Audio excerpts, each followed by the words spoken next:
Whitney Cummings' boob is sticking out of her.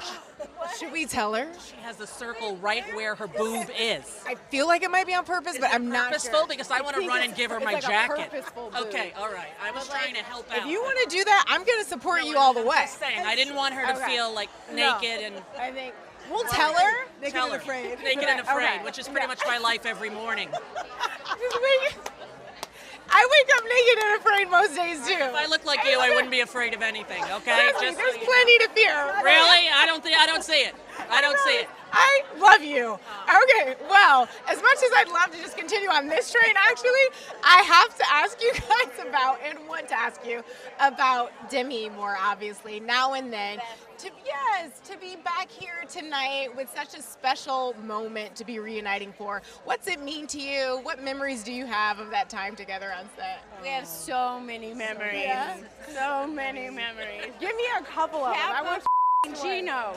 Melanie has this problem of breaking up her curse words in the middle of a sentence. Like she'll say, "I really want a hot dog." I'm like, "Mel, it's a hot dog. It's not a hot dog."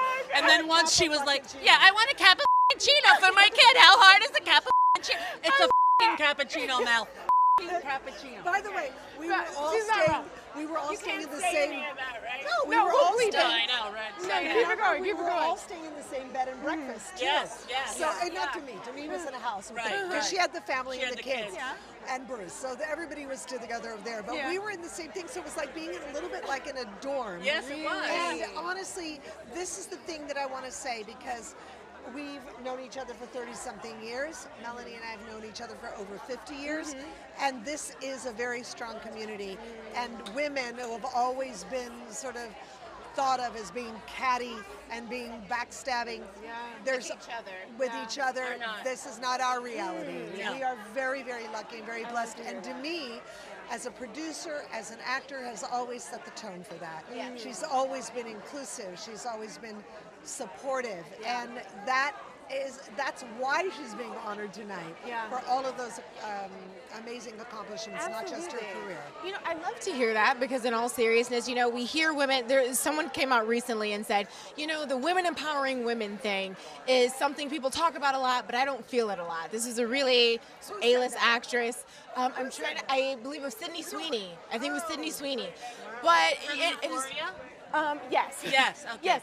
She's very talented, young actress. Talented. But I can understand what she feels, because when you're young and you're starting out and everybody puts you in competition with each other, you know, women before Title IX in 1973 weren't allowed to play sports. We only had to play against each other. We didn't learn teamwork. It's only through the ERA and the attention that brought, although it's not yet in the Democratic Convention, it's not in the Constitution. We still are half the population, but we don't have representation in the Constitution. It's absurd. But I understand what she's saying, but I will tell her that this is 30 years of friendship right here, and it's real.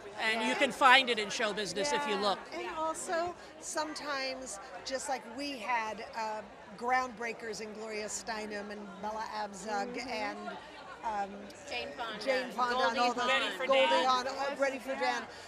We had those groundbreakers, and sometimes the pendulum swings to the other direction, and sometimes you can forget that there were people who made sacrifices beforehand. So hopefully Sydney will be a person who comes around and understands it one day. I love that. And look, I'm from Ohio, so like we can talk about Hollywood, but now as a woman navigating friendship, I cannot help but ask you all, what is the key, you think, to navigating friendship in adulthood? What has been the secret to the friendships that you've maintained for decades at this point? Effort.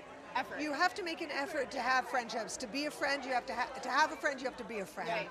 And you have to show up. Yeah, you have to show up, and that is what Demi has done, and that's what we've all done for each other, and it's been pretty incredible. Yeah.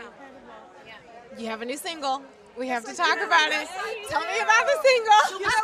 This is perfect. Look how far we've come. You know, it's funny because the song was written about a relationship, but the truth of the matter, it can be about a relationship with yourself or with your friends or with your career. And for me, I take it personally in the sense that I started songwriting later in life, and I sometimes have to thank and be very grateful that I'm able to do that and still be working in this career, a job which is the only job we've ever had.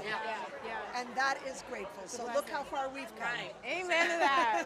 Well, congratulations on how far you come. I'm taking all the notes. I have so much fun tonight. Thank you, ladies. Thank you.